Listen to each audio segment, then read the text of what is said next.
आज का व्लॉग होने वाला है हाउडी के बारे में और मैंने ट्राई किया था ये गीगा मॉल के अंदर।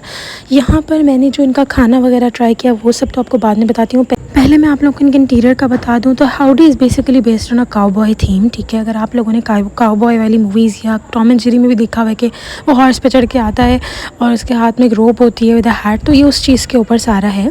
इनके बर्गर्स वगैरह लोग बहुत ज़्यादा खाते हैं और जो भी आप बर्गर मंगवाते हैं उसके साथ फ्राइज़ आपको मिलते ही मिलते हैं। ड्रिंक वगैरह जो है वो आपको सेपरेटली ऑर्डर करनी पड़ती है। और दूसरी बात यहाँ पे ये है कि मैंने जो यहाँ चीज़ ट्राई की वो इनका मैंने एक पास्ता ट्राई किया था। अच्छा, अब यहाँ पे आपको पीनट बटर मिल्क शेक भी मिल जाता है। I haven't tried it out but I am really in love with their interior. बहुत अच्छा इनका इंटीरियर था, बहुत अच्छा मुझे लगा। और यहाँ पर आपको अंदर बैठते हुए बहुत मुश्किल से सीट मिलती है क्योंकि इनके पास हार्डली 6 से 7 सीटों की जगह है।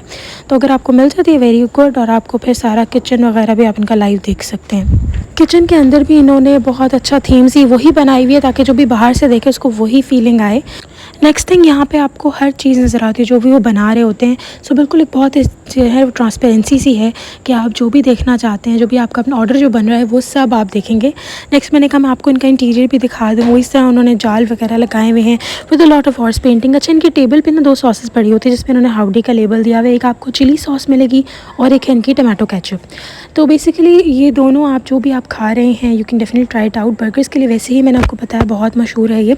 जो मैंने इनका ट्राई किया उनका इटालियन पास्ता था और वो बहुत टेस्टी था। Trust me, it has some fries. वैसे उसके साथ इन्होंने देने होते हैं वेजिटेबल्स वगैरह, लेकिन मैंने कहा था मुझे नहीं चाहिए। और साथ में हम इनका एक बर्गर ट्राई किया था सन ऑफ अ बन, और इसके बारे में रिव्यू ये था कि इसको और सॉसी होना चाहिए था, तो आप इन्हें कह दें वो एक्स्ट्रा सॉसी इसको कर देंगे।